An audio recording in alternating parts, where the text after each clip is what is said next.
अस्सलाम वालेकुम दोस्तों, मैं आपसे एक सवाल करना चाहूँगा कि अगर साइंटिस्ट के सामने एक ऐसी चीज़ लाई जाए जिसको आज से पहले कभी किसी इंसान ने नहीं देखा और उनसे पूछा जाए कि इसका मैकेनिज्म कैसे काम करता है, ये क्या है और किस पर्पस के लिए बनाया गया है, तो ऑब्वियसली साइंटिस्ट ये कहेंगे कि हमें नहीं मालूम, लेकिन हो सकता है कि हम रिसर्च करके बता दें।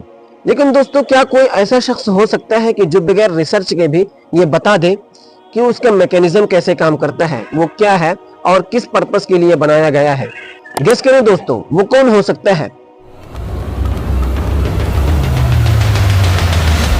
एग्जैक्टली उसका बनाने वाला, उसको क्रिएट करने वाला, उसका मैन्युफैक्चर करने वाला।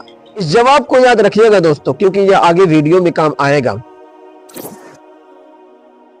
हमारी यूनिवर्स की शुरुआत कैसे हुई? आज साइंस हमें बताती है कि एक धमाके से हुई जिसको बिग बैंग कहा जाता है। और मैं आपको बता दूं कि अब बिग बैंग कोई थ्योरी नहीं है बल्कि साइंटिफिक फैक्ट है। सबसे पहले 1929 में एडविन हबल ने टेलीस्कोप से देखा कि यूनिवर्स फैल रही है, तो उसने ये नतीजा निकाला कि अगर यूनिवर्स फैल रही है तो इसका मतलब अगर टाइम को रिवर्स किया जाए तो ये किसी न किसी एक पॉइंट से शुरू हुई होगी, क्योंकि ये एक यूनिवर्सल लॉ है कि अगर दो चीजें एक दूसरे से दूर जा रही हैं तो इसका मतलब वो एक सिंगल पॉइंट से शुरू हुई थी। फॉर एग्जाम्पल, अगर मैं चंद गोले के कंचों को लेकर यूं फेंकूं तो वो सब एक दूसरे से दूर जाएंगे, तो इसका मतलब वो एक सिंगल पॉइंट से शुरू हुए हैं। दोस्तों, अब मेरा आपसे एक सवाल है कि बिग बैंग के बारे में साइंटिस्ट को और ह्यूमैनिटी को कब मालूम हुआ? 1929 में, यानी आज से 95 साल पहले, यानी अभी 100 साल भी नहीं हुए हैं। कुरान में आज से 1400 साल पहले कहा गया, सूरह अंबिया चैप्टर नंबर 21 आयत नंबर 30, क्या उन लोगों ने नहीं देखा कि जमीन और आसमान आपस में मिले हुए थे, फिर हमने उनको खोल दिया। इसी तरह कुरान में दूसरी जगह है, सूरह ज़ारियात चैप्टर नंबर 51 आयत नंबर 47, और हमने आसमान को अपनी ताकत से बनाया है और हम ही उसको फैला रहे हैं। आज से 1400 साल पहले बिग बैंग के बारे में इतना एक्यूरेसी के साथ कौन बता सकता है? अगर आपको पिछला जवाब याद है तो गेस करें दोस्तों। एग्जैक्टली, यूनिवर्स को बनाने वाला। There is anyone who is the maker and the creator of this universe. मुसलमान उसको अल्लाह कहते हैं, कोई उसको भगवान कहता है, कोई उसको गॉड कहता है, कोई उसको ईश्वर कहता है, नाम मैटर नहीं करता है।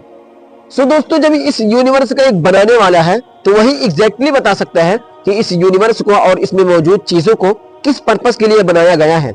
हम ह्यूमंस किसी चीज के बारे में रिसर्च करते हैं, फिर बताते हैं, और वो गलत भी हो सकता है, लेकिन जिसने बनाया है, बनाने वाले को कोई रिसर्च की जरूरत नहीं, वो खुद बनाया है, उसे खुद मालूम है कि मैंने क्यों बनाया है। ये सुनिए, कुरान में यूनिवर्स का बनाने वाला कहता है, सूरह बकरा चैप्टर नंबर 1 आयत नंबर 29, वही है जिसने जमीन में तमाम चीजों को तुम्हारे यानी इंसानों के लिए पैदा किया है। इस यूनिवर्स में दो तरह की चीजें हैं, एक लिविंग, एक नॉन लिविंग। लिविंग में हम ह्यूमंस सबसे ज्यादा कॉम्प्लेक्स क्रिएचर हैं, तो इस यूनिवर्स के पैदा करने वाले ने हम ह्यूमंस को किस पर्पस के लिए पैदा किया? ये सुनिए, कुरान में हमको पैदा करने वाला कहता है, सूरह ज़ारियात चैप्टर नंबर 51 आयत नंबर 56, और हमने इंसानों और जिन्नातों को नहीं पैदा किया मगर ये कि वो मेरी बात माने। दोस्तों, आप यह सवाल कर सकते हैं कि अगर हम उसकी बात माने तो वो हमें क्या देगा?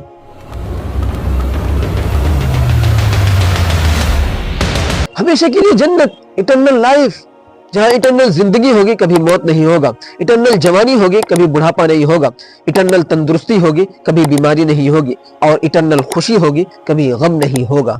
लेकिन अगर हमने अपने पैदा करने वाले की बात नहीं मानी तो हमको पैदा करने वाला है हमारे साथ कुछ भी कर सकता है, और वो कहता है कि मैं ऐसे लोगों को हमेशा के लिए आग में जलाऊंगा। तो जन्नत और जहन्नम एक हकीकत है, इस पर बहुत सारे एविडेंसेस मौजूद हैं। आप इसके लिए मेरी इस वीडियो को भी देख सकते हैं।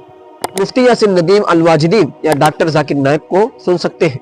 चैट जीपीटी पर भी ट्राई कर सकते हैं, लेकिन याद रहे कि वो कभी कभी गलती कर जाता है।